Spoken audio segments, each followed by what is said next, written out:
Hi, thank you so much, Sman.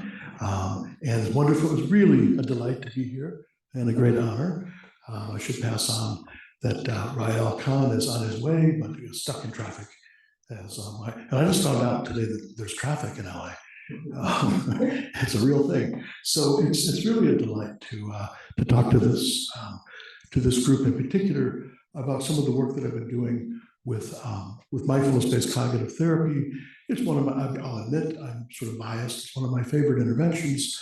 I'm a clinical psychologist trained in cognitive behavioral therapy primarily. I also did a lot of work in post-traumatic stress disorder. So I was trained in prolonged exposure therapy, trauma-focused CBT, cognitive processing therapy, all of which I think are very promising and ACT, which I like a lot and I found are good and can be very effective. What I want to talk about today, though, is MBCT, or mindfulness-based cognitive therapy, work that we've done both adapting this to PTSD, but wanting to share and think together with you about sort of the conundrum. I mean, mindfulness-based cognitive therapy was developed for, we're really based upon MBSR, or stress reduction, for stressful medical conditions, chronic pain. And MBCT in particular was focused on depression relapse prevention. So first of all, depression is very different, which is different neurobiologically, it's different phenomenologically, clinically from PTSD, although often comorbid, and really was created initially focusing on relapse prevention. So I want to sort of share some of that data, sort of review some of that with you. You're probably very familiar with that, but also thinking how could the same intervention potentially be helpful for both of these conditions, which I do think it is. I'm going to share some clinical data and think about, are there potentially shared mechanisms transdiagnostically where, increasing your metacognitive capacity might be generally helpful, or are there specific mechanisms that are also both having unique and shared pathways? And I will also sort of way of apology. I'm recently low vision, which means I have the disadvantage of having low vision and not having the advantage of learning how to adapt. So pardon me if I stumble around a little bit. No real disclosures. I have a number of funding sources. I recently moved, or about 2 years ago, moved from University of Michigan to the Ohio State University, and they've been very kind and welcoming there. I have some of the data I'm going to show is from a study we did, actually funded by the DoD, the TATRIC, Department of Army, with PTSD. And we've been lucky to get some NIH funding to try to explore this phenomena of the neural network mechanisms, or the neurocircuitry mechanisms of mindfulness-based cognitive therapy. In particular, how that is potentially helpful for PTSD, but sort of generally. So I want to talk very briefly, because this group I'm sure is very, very familiar with both the burden of chronic depression and chronic PTSD. Oops. Okay, there comes a low vision. And also talking more specifically about mindfulness-based interventions, including MBCT. They're kind of similar, but there are some differences. For depression and in PTSD, I'm going to show you some of my work in PTSD and sort of reviewing, the amazing work in the UK, or in England, really, in particular, with Willem Kuyken and Mark Williams and Zindel Siegel, et cetera. And I want to show some work that we've been doing using primarily fMRI to look at some neurocircuitry models and evidence of primary effects of mindfulness and MBIs in the context of PTSD and in depression. And then as well, sort of think about some neurocircuitry mechanisms or models and how much the data supports these. Okay, so So I think we're all familiar with the burden of depression. It's actually the World Health Organization now ranks it as the #1 cause of disability, and there's a lot of days of disability adjusted life years. Depression is incredibly disabling, and unfortunately, the traditional SSRI and other antidepressant medications from what we found from the STAR-D now 20 years ago, are not particularly effective, at least not at first. So people go through, about a 30%, 40% effect rate for the first antidepressant. and then it kind of diminishes. And to make matters worse, of course, the depression is a chronic and recurrent disorder, and sometimes becomes treatment resistant. These people, after doing two or three FDA approved medically adequate regimens are in the treatment resistant category. And I'm going to show you some data, some new directions that we're starting in that, which I'm actually very interested in. And Rael and I have been very keen on doing some collaboration potentially around this. So PTSD is also a major problem. It's not just combat veterans, but it's particularly accentuated in combat veterans. And PTSD has a lifetime prevalence, of up to 6%, 9% in men, up to 20% in women, depending upon the epidemiology, and can also be quite associated with a lot of morbidity and disability.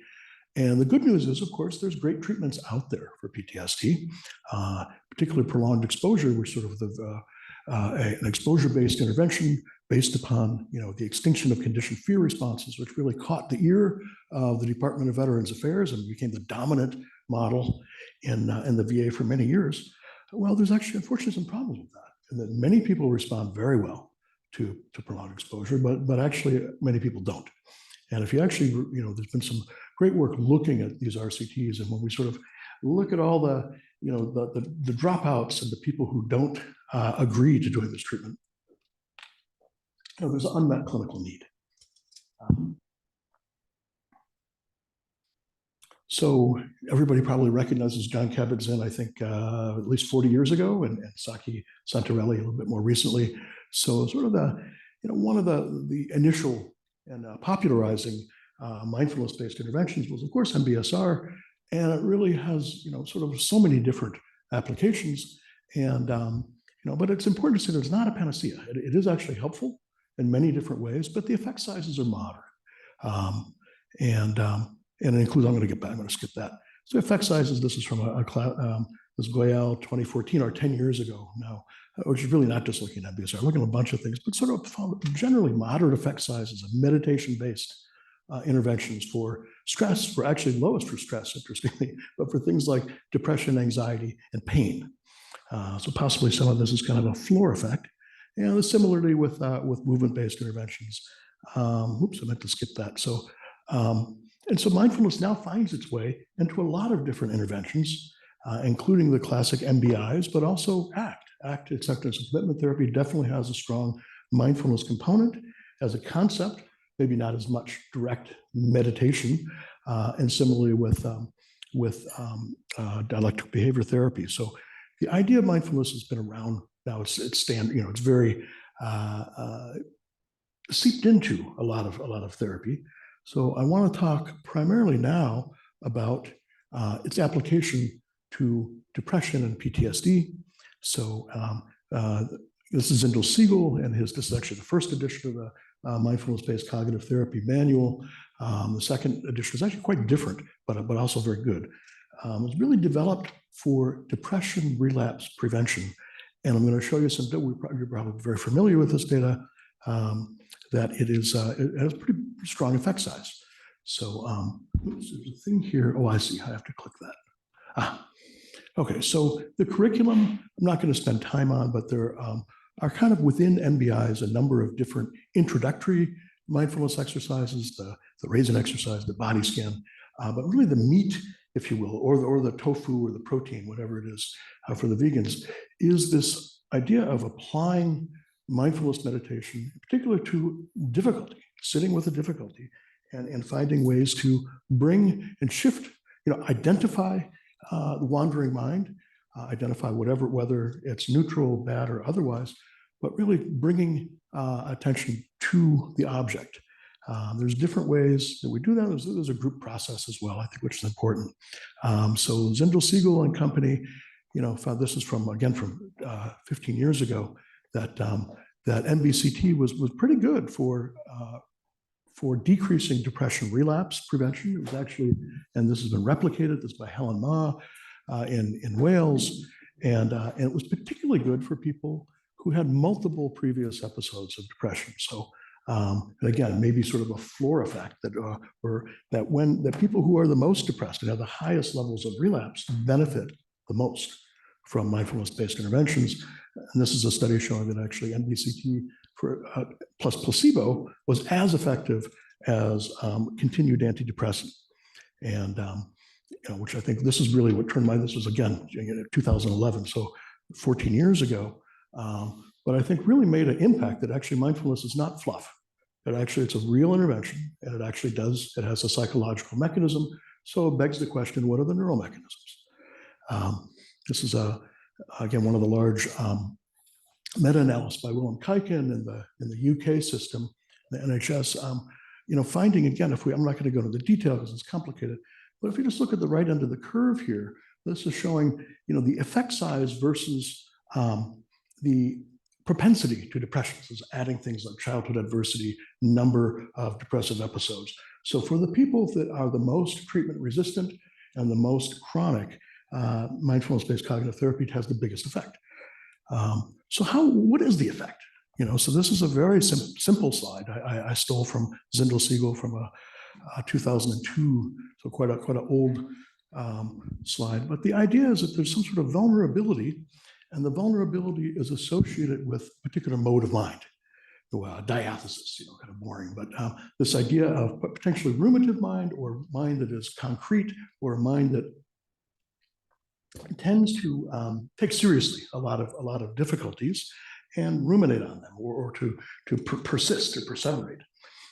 The idea is that mindfulness potentially transiently introduces an alternate mode of mind, sorry about that, which then kind of stops that for a moment and potentially leads to better decentering of sort of the ability to see that the thoughts that are going through your mental phenomena are mental phenomena, not necessarily true, as well as a greater perspective and sort of a decrease in, a wider awareness. So not a bad model. And I think there's now been a bunch of studies, I'm not going to go through all the meta-analysis, which have identified these three factors, which I took the slide out, but everybody calls them something different. But the three-factor models for the effectiveness, or the efficacy, I should say, of mindfulness-based interventions, I think there's a lot of evidence for. But there's also evidence for that MBCT is helpful for acute depression, or people in treatment-resistant depression, chronic depression, and even suicidal depression. Again, there are a couple of large studies in the UK, and one by Stu Eisendrath at UCSF, finding that both that mindfulness-based cognitive therapy was tolerated, and people complied with it, they adhered, and many of them got better. So it's not a first line, it's adjunctive treatment, but something's going on. So I think there's some sort of juice and mechanism. So let's see some of the data for PTSD. This is just showing it, as I said, the dogma had been for a while that you really can't treat PTSD without doing trauma processing. If you don't do trauma processing, you're kind of beating around the bush, and this is not an effective treatment. Interestingly, I mean, this is a large, I was a co-author of this study, the largest study, first study to actually compare prolonged exposure therapy, which is sort of the cream of the crop psychotherapy, to sertraline or PE plus placebo. The difference was the sertraline was delivered with what they call an enhanced medication management. Basically meant a nice nurse would meet, and they'd have some sort of a transient attachment figure.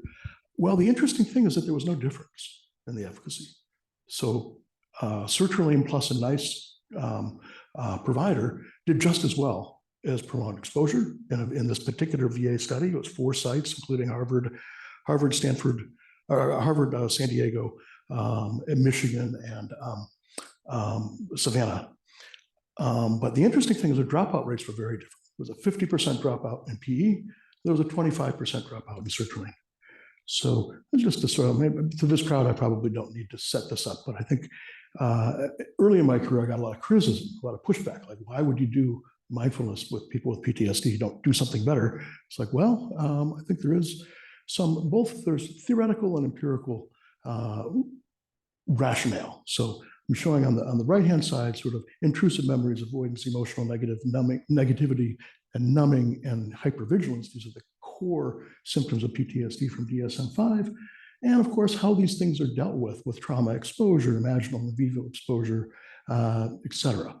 And we can think that actually both relaxation and MBCT can be helpful for hypervigilance. I'm going to show you data, and certainly avoidance. I think of mindfulness as really not the same as avoidance at all. This is really about exposure, as well as helping with emotional connectivity, et cetera. So this is, I'm hopefully not beating a dead horse or sort of belaboring a point, but I think there's both, empirical and theoretical rationale. So there's mindfulness. It does not equal avoidance. And it's kind of more akin to exposure to, sort of within the ACT framework. This is experiential avoidance. So the exposure toward those states of mind and those states of feeling that are generally tended to be avoiding. And mindfulness, you have to come up against it. Now, very often, the interesting thing is we've got something else you could do. You can pay attention to your breath while that's happening. We lightly adapted. This is an old study from Ann Arbor, VA. I'm not going to go through the details, but basically this is looking at combat veterans, primarily Vietnam and Kosovo, Somalia veterans who had chronic PTSD. We actually found, first of all, that it was acceptable, and that we found about a 20-point improvement within 8 weeks with veterans who had been tried a lot of different treatments. And the most pronounced decrease in symptoms was in the avoidant cluster, which we thought was potentially telling, because people were sort of moving toward. And actually, so that led me to work with both John Kabat-Zinn and Zindel and a meditation teacher named Kebje Gelek Rinpoche, who I studied with many years, and Sheila Rausch, who's a PE aficionado, to come up with a mindfulness-based intervention that was specific for PTSD. And we incorporated multiple different elements, and maybe it was too complicated. I decided at the end this is too complicated. For experiential avoidance, we had some psychoeducation, some normalizing, group support, et cetera, which came from the group treatment. We also did do mindfulness and metacognitive reflection sort of within the class and at home. And we also did in vivo exposure, which is why the study has been excluded from a lot of meta-analyses, which have come much to my chagrin, because we did both mindfulness and loving kindness and in vivo exposure. So it was a 16-week intervention. Here, let me cut to the chase here. So we started actually with relaxation. Did you develop a name for this? Oh, yes, thank you. So we call this mindfulness-based exposure therapy. Is that Rael? Yes. Hey, you made it, good. Hey, I got stuck in traffic, and I'm expecting my daughter here at some point too, hopefully. So mindfulness-based exposure therapy actually was Sheila Rausch's contribution. She said, we really should, but the idea was to think about how in vivo exposure. So this was billed, and truthfully was, a non-trauma exposure treatment. And that was important because there's a lot of great trauma processing treatments out there. We wanted something for plan B, so to speak, for people who declined or refused trauma-focused therapy, with the idea that this would be potentially partially good by itself, but also importantly may prepare people to be able to do more intensive forms of treatment. So we did, as I said, some psychoeducation, some relaxation. We use the R word. Yes, mindfulness is different than relaxation, but we start with relaxation because that's what people understand before we get into more of the metacognitive aspects. And early on, so we started with mindfulness. Actually, so this is 8 weeks of the MBCT curriculum, but we also had them do it like in the pleasant event calendar and the unpleasant event calendar and the difficult communications calendar. We had them choosing things that they were actively avoiding and doing those things, but with the idea of bringing the type of attitude that they develop on the cushion, doing mindfulness practice, this sort of courageousness of being able to face internal experiences, to bring that to their experience of exposure. So actually noticing what was happening in the body, noticing what were the thoughts, et cetera. And then in the end, we did loving kindness. So this is sort of a messy, multi-component intervention. We did do a study of it, though. We compared it. We had what we call mindful or heartful in vivo exposure. And I think for combat veterans in particular, but also for other people in the community, the idea of a group intervention we found to be very powerful. People like it. People support each other. And people, for doing exposures, there was also a sense of a group accountability. So people would come back to groups sort of knowing that they had to do their homework. What we call mindful exposure was basically taking back parts of your life, but doing this, as I said, in a way that incorporates what you learned doing mindfulness exercises. So we did a very simple RCT comparing a mindfulness-based exposure therapy to something called present-centered group therapy, which was developed by Paula Schnur and Tracy Shea and the VA Center for Excellence. So I won't go through the details, but this is well-established. We got some training for them. There's a wonderful manual. And then we did I'm going to go through every one of these boxes, which I'm not. We did a randomized controlled trial. And we actually found, just in terms of completion, that our retention rate for the MB mindfulness-based exposure therapy was about 80%. And we got quite a bit of dropout with, and this may be it's interesting. And actually, unfortunately for the clinical trial, the clinic directors decided to actually have us stop doing the present-centered group therapy because the dropout rates were too high. So that did a ding on our randomized controlled trial design, but it was probably the good thing. So we just switched to everybody going into the mindfulness group. But quite a bit. So, and people said that they liked it, which was interesting. If we look at the group sizes, the group sizes were between 6 to 8. So mindfulness-based cognitive therapy for depression is usually between 8 to 12, or but I mean, in reality, sometimes they're lower. This was partially constrained, a sort of an artifact. We would have done larger groups, but we were competing actually against a prolonged exposure trial, which is the one I showed you before. It's going on at the same time. So we could only take the people that had declined prolonged exposure. So there actually is an interest in some ways, these may be more refractory people or people who are more avoidant. So it's interesting to sort of happen that way. But yeah, 6 to 8 seem to be, 8 is a really good number. And 6 is also not bad. So the effect size was about almost 1, 0.92, not shabby, not 2 though. So if you look at the effect sizes in PE, they're around 1.8 to 2. But these were for people who would not do PE. So that's an important distinction.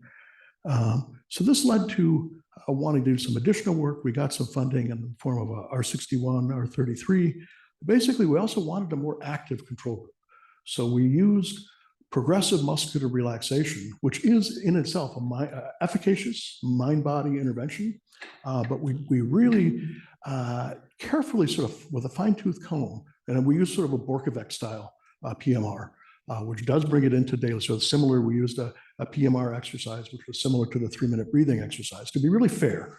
And we tried to design this PMR intervention such that we had little or no instructions that could be called metacognitive or decentering. I'm not sure we completely succeeded, but that was our goal. And we also did imaging before and after. Well, I didn't show you the imaging yet. So yeah, so just to show you, we tried to make them very parallel in their construction, except the PMR didn't have any metacognitive instructions. So it was very focused on interoception for sure, but not metacognitive. So again, we did a randomized controlled trial. We ended up with good adherence. And lo and behold, we found exactly the same efficacy, same effect of PMR and MBCT, which I got to admit was disappointing, but not surprising, because PMR is actually one of the most studied interventions for PTSD, usually as a so-called inert control. But if you actually look at those papers carefully, the effect size is not that much different than exposure. But so they're both efficacious. So the question was, and really both almost identical efficacy, which is interesting. So, and since then, or during the last 15 years, I think there's been a lot of, actually, I didn't put it in, Ruth Lanius has a really interesting meta-analysis or review, and there's now a meta-analysis on mindfulness-based interventions for PTSD. So I think there's a growing evidence base, but what about the neurocircuitry? So there's also a ton of, not a ton, but there's 5 or 6 good meta-analyses on general effects of mindfulness-based stress reduction or other sort of meditations, implying things that you might expect to be implied. And these are not patient samples; these are healthy people for the most part. There's also there's fMRI studies, There's also some great structural work going on, which have really implicated the insula in particular in terms of long-term. So Sarah Lazar had the first paper, I think, in 2004, 2005. Right, that's why I saw her data first. And the insula came up, the right anterior insula. And this is coming, some larger studies are also implicating insula, which makes sense in terms of interoception, in terms of salience network.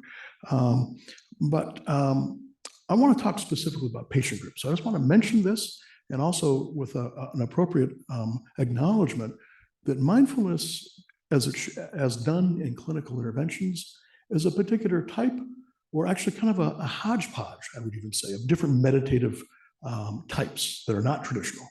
It does both some focused attention and some open monitoring.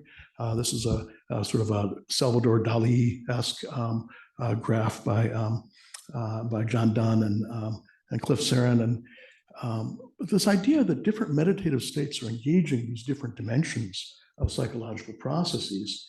And mindfulness is really, I think, very much focused on noticing, starting with focused attention in the first 4 weeks, and then moving more to open monitoring in the second 4 weeks. So I want to just put a shout out, though, for more general studies of meditation, neural effects of meditation, that an Enigma working group has started up. So right across town here at USC, of course, and Paul Thompson and crew have been really very, very helpful. So if you're interested, if you have imaging data or EEG data on meditation or mindfulness, you're very welcome to join us. But I want to talk for a minute. This is a very clever, a very, I think, excellent paradigm by Wendy Hasenkamp back, again in the 2010s, I think 2014 it was published, of what's happening in mindfulness meditation, right? So obviously, when you're meditating, when you're on track, you're focusing, but then after a while, our mind wanders. And if you're healthy, your mind might wander to like what's for dinner, or what did I do yesterday, or whatever, just some musing or a story. If you're a person struggling with depression, it's pretty clear where your mind's going to wander to. It's going to wander to perseverative negative thinking, I'm whatever. And if you're anxious, it's pretty clear where your mind's going to wander to. So there's neutral mind wandering as well as intersection with clinical status. When you're actually doing mindfulness practice, at some point, the whole point of it is you become aware. You become metacognitively aware of the mind wandering, and then you do something about it. You say, oh, right, I had an object. So then you actively shift attention, and then you come back on the object. This might happen in a 10-minute meditation a couple thousand times, or I don't know, I should do the math, a lot of times, right? And I also want to, a little bit out of order, I'm sorry. I just want to remind us of this sort of amazing, groundbreaking study of Rakel and Karen Fox and et al. Of the default mode network. So the default mode network, or task negative, task positive networks, really are a fundamental process of the phenomenology of waking life, right? And I think if we want it to be a splitter, we can sort of say that we're toggling back and forth between what's sometimes called stimulus dependent or external thought, as opposed to, and there's a number of different caveats on what's the proper terminology. But really, if you think of stimulus independent or automatic thoughts, these are things like episodic memories and stories and future projections and mental time travel. This is happening all the time. And again, if you're healthy, these are neutral. Is there a hand up? Sorry. Have you ever spoken to anyone who has been able to give an explanation for the possible phenomenological coupling of stimulus independent thought, mind wandering, versus task kind of engagement on that same, that it does actually go on that same scale with the default mode network kind of, because it's a few seconds at a time. You see the DMN coming into synchrony, and then a few seconds it's out of synchrony, and a few seconds back in synchrony, if I remember the literature right. Yeah. And if it really is tied phenomenologically the way a lot of us who know this literature claim it is, then that should imply that actually this kind of mind-wandering state has a few seconds of kind of more mind-wander-ish, and then a few seconds not so Less mind-wander-y. wander-ish. Yes. I've just never seen it tied experimentally in a very convincing way. Have you? Or do you have any other thoughts? Maybe I'm actually not presenting the No, I think fluctuation. I mean, I think this is the fMRI time course, but yeah, this the EEG time course is similar. And I think, you know, it's interesting because it looks almost like, you know, a heart rate variability or something. It looks like a biorhythm that we're going in and out and in and out and in and out. And, you know, of course, people like John Schooler and Kalanoff and the whole group and BC have been, I think, doing some excellent work around there, and Kieran Fox of, you know, of how potentially, so this might be, it's interesting questions. I don't have a good answer, and I don't have data. So looking at this is helpful though, like maybe it's not 2 or 3 seconds, maybe it's more like, you know, 10 to 15 seconds. Yeah. But that up state is only really an up state with the corresponding down state of the task positive network. That's right. On the order of 15 to 20 seconds. And phenomenologically, I don't think people would tend to say, yeah, I only really go off for 15 to 20 seconds and then I go 15 to 20 seconds back in a task positive mode. What they would say is, no, I'm just kind of monitoring the whole time. Yeah. So what helps explain this? I'm just really curious about this, but it's a long question. I am too. Maybe we should have this over a couple of drinks, have this discussion. But you know, it's a really interesting question because this doesn't really fit, right, the phenomenology. Right. But it might. And I think probably what's happening is I actually believe, and I don't have data, that this is actually an underlying kind of biorhythm or neural circuit rhythm that may have some chronicity that we may actually be able to measure. And that on top of that, though, they're not truly anti-correlated. And this is very crude. They're, you know, if you look at particular nodes, you can get some nice anti-correlation. But really, these networks are coming in and out of anti-correlation and coordination. So I think the work, again, of Jonathan Schooler and Karen Fox on effortful trains of thought, you know, how elements within or subsystems within the frontal parietal network actually correlate very closely with DNM, with the default mode nodes for a while, you know, sort of while the effortful mode of thought, train of thought is going on, and then maybe fall out. But let me show you. So rather than speculate, I love to speculate, but I'm going to try to show a little bit of data as well. And I'll skip this, but this idea, so as Ryan was saying, you know, internal thought versus external thought might be a very simple way to think of it. And they're different, you know, potentially associated with different neural circuits. And now we know, of course, again, from intrinsic neural networks, that there's a lot of different neural networks that explain, if you take, you know, maybe take 20 of them or 25 in a PCA, it explains a bunch of the brain's activity. And they're different, you know, different names are used for them, with the central executive network or the cognitive control network or the frontal parietal network.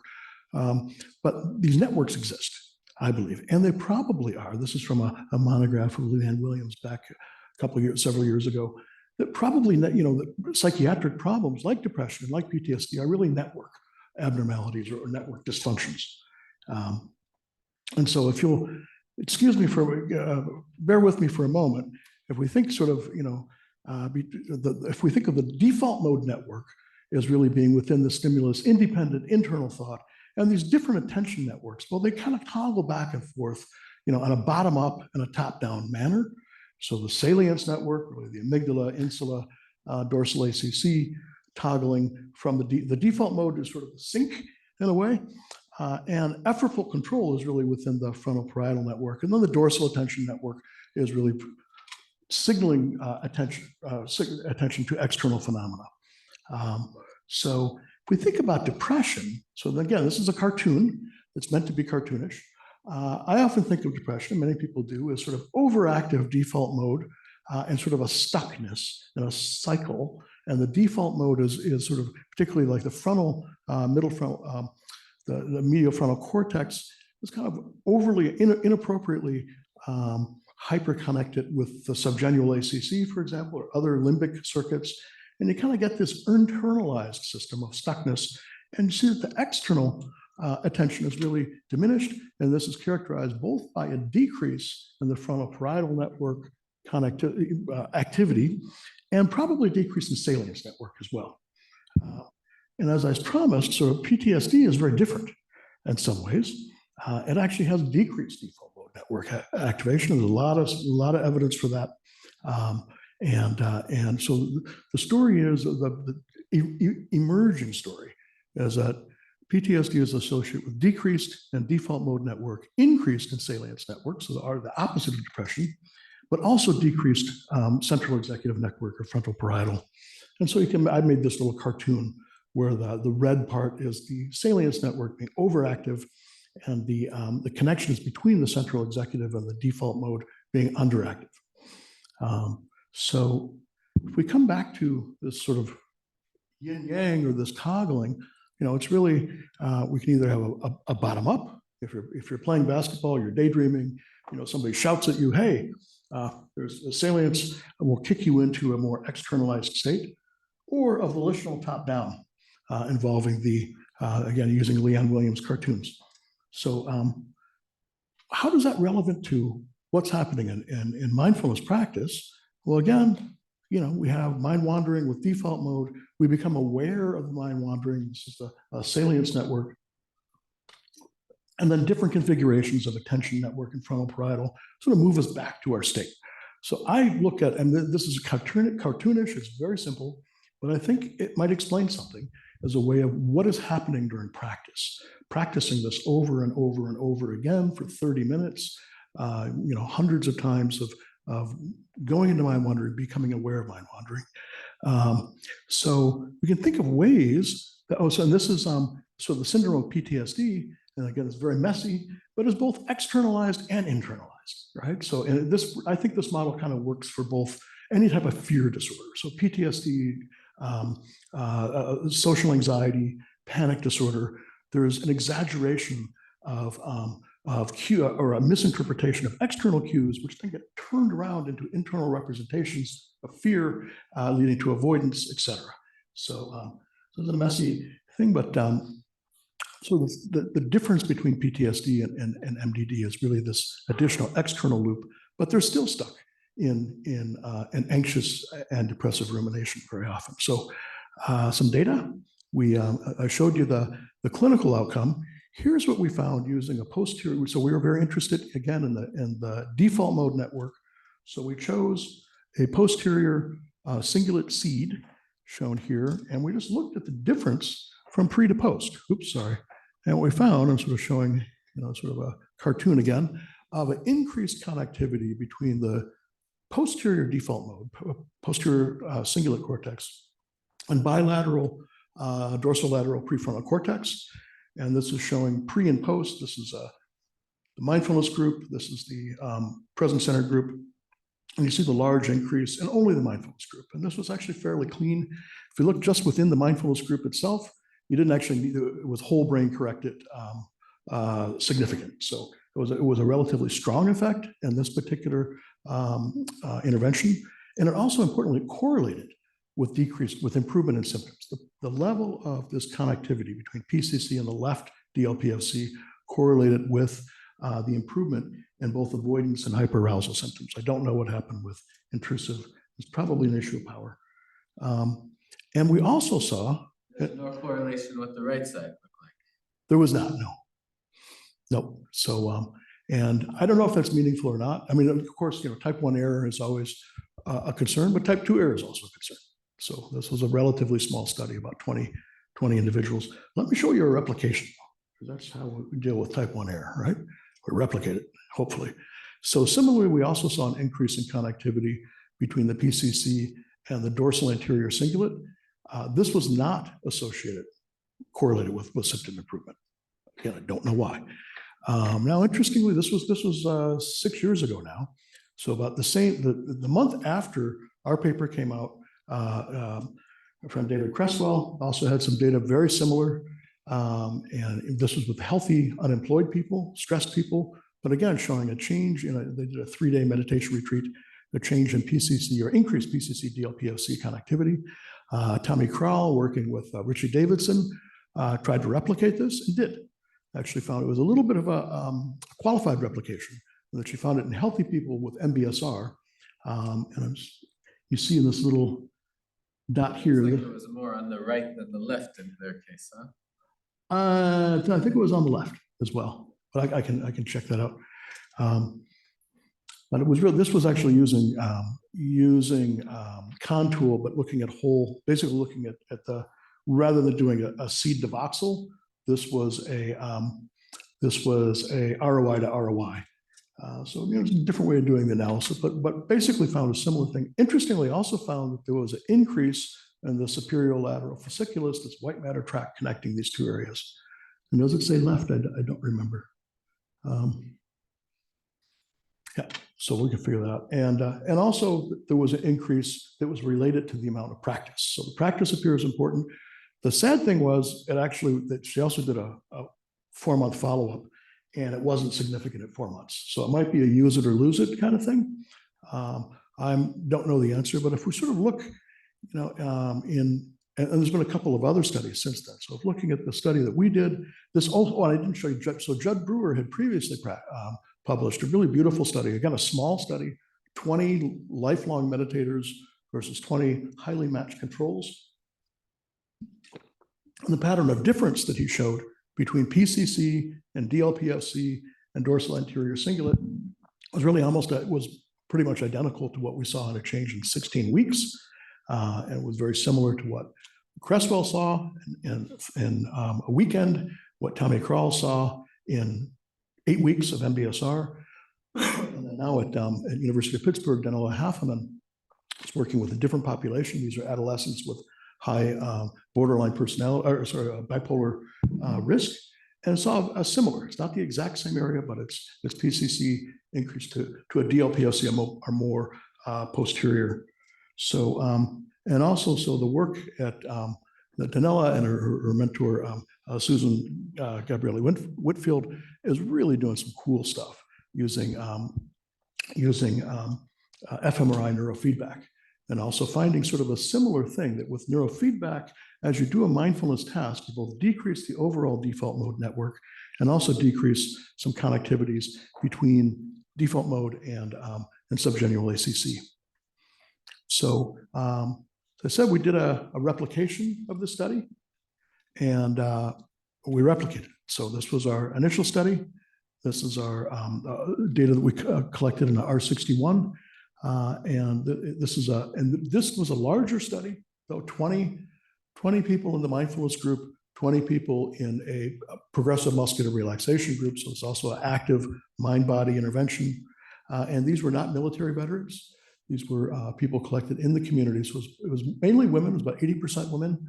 And the type of traumas were not combat traumas, but they were mainly intimate partner violence, childhood abuse, sexual assault. But interestingly, we saw, this is the data that I showed, that PMR was not different from mindfulness-based cognitive therapy, but did show this difference. This is a time by treatment interaction in SPM-12, sort of what's called a flexible ANOVA interaction term. And it was really explained by change, again, in the MBCT group.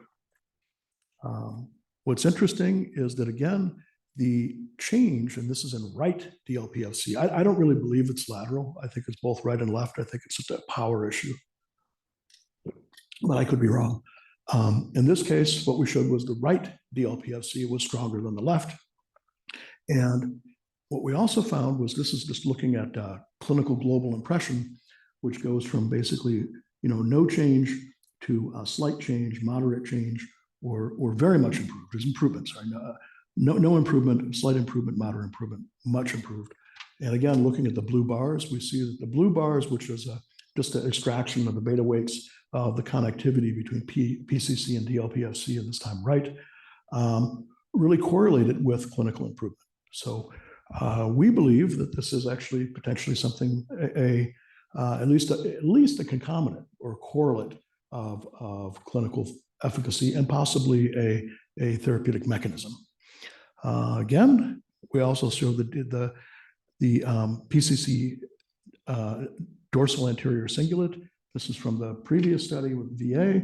This is from the study in the Ann Arbor, Detroit area.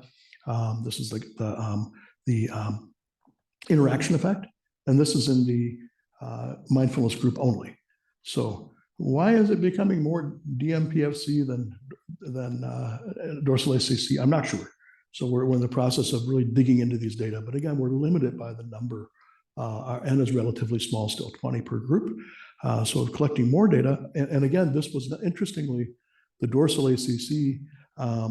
We're just extracting from here from the interaction cluster was not significantly correlated with symptom outcome, but it was a clear effect. So clearly, people are getting this effect, but maybe it's a sort of a permissive effect.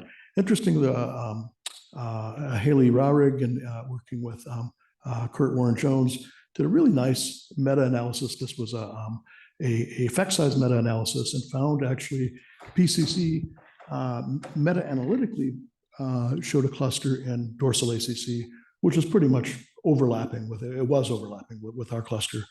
Maybe not surprising because this paper was in that meta-analysis, but it's interesting. I do think that this increased potential connectivity or transit, remember, this is at resting state, so they're not doing any tasks. This is the effect, probably is meaningful and probably has to do with the ability to observe and become metacognitively aware of, of mind wandering in different states. We also looked at insula. And interestingly, we actually found that insula connectivity with default mode actually decreased, different from what I expected. And it actually decreased more in the PMR group. And the more decrease, and this is sort of, it fits with sort of Murray-Steen and this idea of sort of default of salience network, particularly insula, bleeding into, in some ways, a default mode function. But yeah, this story is yet to be developed because it actually was stronger in the relaxation condition. So I think this is more of an interoceptive effect, or potentially an effect of just of decreasing salience network salience network activity in PTSD as a result of PTSD symptoms improving. So, so in summary, some meta-analysis have found some increased connectivity between the default mode and central executive network and PTSD and bottom-up regulation. So we've found in a couple studies now, 2 studies, and we actually have a 3rd study, which I haven't published yet. I didn't show here because we're still fiddling around, but open label study, which is really designed to be pilot data. And Columbus showed the identical effect. So we do believe that this is at least a replicatable effect of increased connectivity. How do we think, what does it mean? And actually some recent EEG data, actually with Kurt Warren-Jones, or Kurt Warren-Brown, is kind of similar. It's consistent with this, that the focused attention rather than open monitoring components of MBCT may explain some positive effects on emotional regulation. So in the purple here are showing what are the effects that we think in this, again, this sort of network model that MBCT is doing, and we can see how these would potentially have different effects by increasing frontal-parietal network connectivity with default mode and with salience network, both, and increasing default mode connection with salience network. We see how this may help people to break out of or not go into these ruminative types of cycles. It may also be helpful for sort of dampening some of these externalized anxious cycles. And so that's where I wanted to leave it. I did want to mention, Israel I think had also announced that we're becoming very interested in rapid antidepressant actions as well. And of course, we're all familiar with ketamine giving a very rapid antidepressant effect, which is transient though, and really not durable. So, and of course, it has all sorts of cool effects on neuroplasticity through different intracellular signaling pathways. So, but it's also not durable. And even after induction with the 8-week treatment with ketamine, it is durable. It's durable for some people, but there's a relapse rate about the same as SSRIs. So, I guess this is a very simple simple way of like getting some chocolate in your peanut butter. Is it possible that mindfulness-based interventions, by training this particular form of a metacognitive awareness to potentially negative forms of cognition which may lead people into rumination, might this be useful in improving the durability generally of a sort of a standard ketamine treatment? And if ketamine does have these neuroplastic effects, may we actually be able to see increased efficacy, augmentation of mindfulness-based cognitive therapy effects, both at the clinical symptoms levels as well as the neurobiological levels. So the idea is fairly simple, and I have a little bit of pilot data looking at this, but and this didn't show up. Shoot. Okay, I was going to show this. It doesn't matter. The idea is simply we're going to be looking at combinations of different in a randomized controlled trial, combinations of different doses of ketamine with a mindfulness-based intervention, and seeing what is the effect, both in terms of durability of ketamine effects as well as the neurobiological correlates that we've been studying. So I thank everybody very much for their time and attention. I'm happy to try to answer any questions.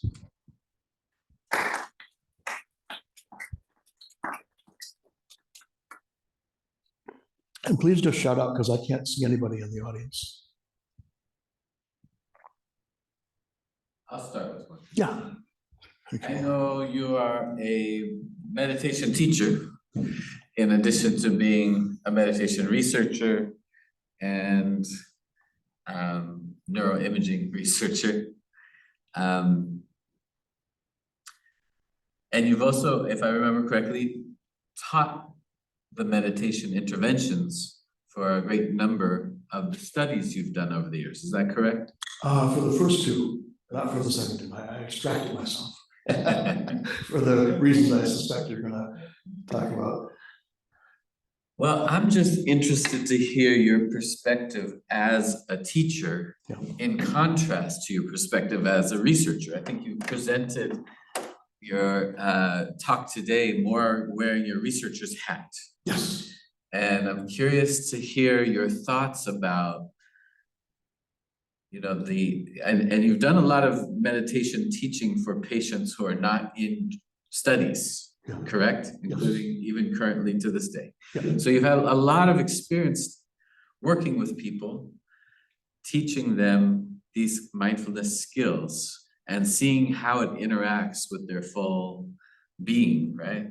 Yeah. Including their symptoms of depression or PTSD, as well as their full everything else. Yeah, so I'm just interested to hear you kind of riff on the difference in perspective you have as a teacher compared to the perspective you have as a researcher who's collected all this data. Yeah, well, I'll share, I'll self-disclose, I'll share a secret that I like this intervention a lot. And that it seems that the patients like it. So I am actually a study therapist now, not on a PTSD or depression study, but on a chronic pain study that Dan Claw is running, comparing basically head-to-head, NESR to duloxetine, to physical therapy, to it's basically the first name right now, Rick Harrison's acupressure. So all of which have a kind of a 0.5 to 0.7 effect size. So we're really interested who does well in which. So I kind of get my fix. And I work clinically as well. I ran the Michigan MECT program for about 5 years. So it's interesting. I think I've probably gotten better at it, and I like it. There's a real open question though: is therapist skill related to clinical outcomes? And all the data I've seen so far is actually negative. which is really interesting, especially for those, for the mindfulness institutes that are doing all these professional trainings. They got to get level 1 and level 2, and you've got to spend, $5,000 for this and $5,000 for that. That's good. I've done all that training. I'm certified in MBCT by San Diego, and I loved I didn't love every minute of it, but I think it was really meaningful. I think it developed a lot as therapists. There's an open question though. Does having these really, I think there's probably a permissive level. I think once you get good enough and being able to kind of do basic group process, if you're working with depressed patients, you have to know about depression. If you're working with PTSD, you got to know about PTSD. And you kind of basically got to meditate, have some experience with mindfulness. And particularly this thing I didn't talk about, this thing called mindful inquiry, which I think over the last 15 to 20 years has been, I think, the most significant addition. And really, I think it's great that Pat Rockman and Susan Woods have developed. But I honestly don't know if it's necessary. And that's an interesting question. I know Becca Crane developed the MBI TAC, right? The teacher, whatever it's called, criteria, teacher assessment criteria, and didn't correlate with outcome. So this is really interesting. Actually, I hope it doesn't, because I hope that basically you can get a modicum of experience doing a mindfulness intervention and be helpful for people. You don't have to become a guru. And in terms of, I think I shared both with Dr. Stange and Dr. Izawa today a couple of experiences that I had that really were poignant for me as a therapist, with people saying, wow, and people are chronically anxious depression, anxious for GAD, MBD, chronic, 25 years or more, 50, 60-year-old, mainly women, saying, after doing a mindfulness exercise, like, wow, like for 5 minutes, like that critic was gone. What just happened? So I think that's really interesting. The other question is, do you have to do mindfulness meditation for the rest of your life to maintain therapeutic gains? I hope not. I mean, I meditate, but I hope that we don't have to. I'm hoping that basically there may be some low-hanging fruit that you can kind of get something, you can kind of get it. You kind of learn the decenter, you learn to that, don't believe everything you think. You can learn a skill of like what to do, when depressogenic automatic thoughts start to come, how you can do it. And then maybe you don't have to meditate. I'd be happy with that. But I don't know if it's, we need more research though. I mean, probably the UK is doing the best. I don't know, did that? Having sat in many retreats, long retreats with teachers, almost none of whom have any training in MBSR or some other secular training. I can say that, and being an MBSR, trained MBCT and MBSR trained person myself, I've definitely lived in both of those worlds as well as the research world. But just focusing on the practice and the teaching of the practice aspect, it occurs to me that those teachers from whom I benefited most as a practitioner certainly didn't have any level 1, 2, or 3 training, but they did have deep engagement in the actual practice themselves, and they spoke from, and sometimes their words and their tone of voice was all it took. The placement of the words, which were usually sparse, and the tone of voice, which was usually full of an appropriate evocative emotion for the moment, was all it took to transmit awareness, an awakening of awareness. I mean, fascinating idea. I mean, so what goes on between, a teacher and a student? I mean, obviously the student does the work, the meditator is doing the work, but they're able to get guidance, they're able to get something. I mean, in Buddhist terminology, we talk about transmission, whether that's in the Zen Inca or whether it's in the Tibetan tradition or whatever tradition. There's always this idea of something special about enlightened mind is being transmitted from one person to another. And yeah, what is it? Is it metaphysical? I mean, who knows? But probably it's also psychological. And yeah, maybe it's the idea of the intonation, the idea of setting the stage, of knowing or at least maybe having an intuitive sense of where people are. You know, when I was thinking about now, I'm also a therapist on the Compass trial, the big giant psilocybin trial. So that music is like, stuck in my head now, right? Because they have a particular play track. And it's very thoughtfully done. It starts actually very evocative and kind of almost tear-jerky, slow music, and then it progresses. So I was thinking of that because of this idea of a skilled meditation teacher probably have a bit of an idea of where people are, in a retreat. And also, NBIs are not retreats. These are very different. We have something we call the one-day mini retreat, but it's not a retreat. I mean, well, it is a retreat. I don't know. It can be taught as a retreat. It's getting taught as a retreat, not. yes. Yeah, but remember, the meditative contemplative disciplines are really done for the most part, people who put a lot of effort in and who are relatively psychologically healthy and who are really putting huge amounts of effort with some goal beyond. I took out my slide. I used to have a slide that says, the difference between meditation and Buddhism and psychology or psychiatry. And of course, the outcome of Buddhist meditation is, Paramahamudhi or something, complete permanent enlightenment, or at least, better rebirth, or at least sort of all these exalted states of mind. And quoting Freud, the purpose of psychoanalysis is to convert hysterical misery into everyday unhappiness. So we really do have differences. I think it's not fair to hold an MBI, to a mindfulness-based intervention, to kind of a Buddhist standard, or vice versa. These are different things, in my opinion.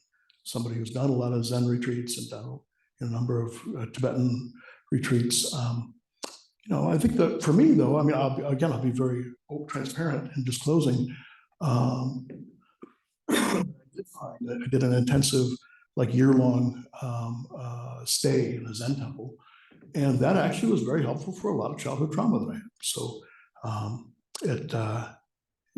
so I think that's at the N of one, of course, and it was peculiar, but I do think there is something about the settling and sort of being, this radical exposure to, it's the opposite of experiential avoidance. It's like being there with what happens in the mind. I think this can be generally therapeutic. And the question is, I do think it's worth, so, again, it's a matter, is it sort of a general, sort of a transdiagnostic, kind of helps everybody a little bit? Or can we, in a targeted and methodical and theoretical, in a thoughtful way, have mindfulness components in good therapy for PTSD or for GAD, and it might be different. It might be different for depression, and that's really where I hope the field moves. There's a question that's come up in the chat behind you. Oh yeah, cool. Is the Compass study playlist published? This is from someone who knows that the Johns Hopkins one is. Johns Hopkins is. I imagine Compass Pathways No, being private. they're going to patent it, right? Of course. No, it's not published, unfortunately. It's a not. I mean, it's a good playlist actually. At least the first couple hours. But yeah, no, it's not. And and as I said, Brian, I'm really keen to, we're starting, we're continuing to collect pilot data. This has been on non-psychedelic doses of ketamine, but our first group actually, we got not bad data.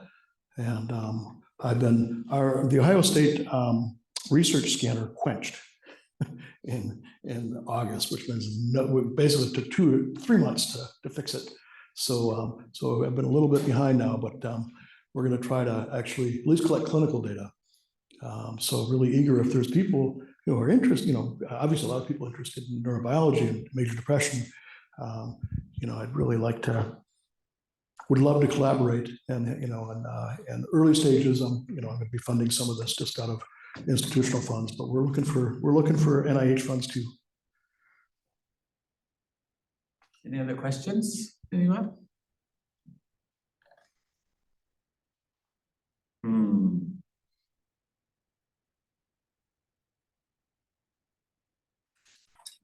Okay. Hey, good to see you. Yeah. So thank you all for coming today. I'm Rael Khan. I was the guy stuck in the bad traffic, direct the Center for Mindfulness Science. And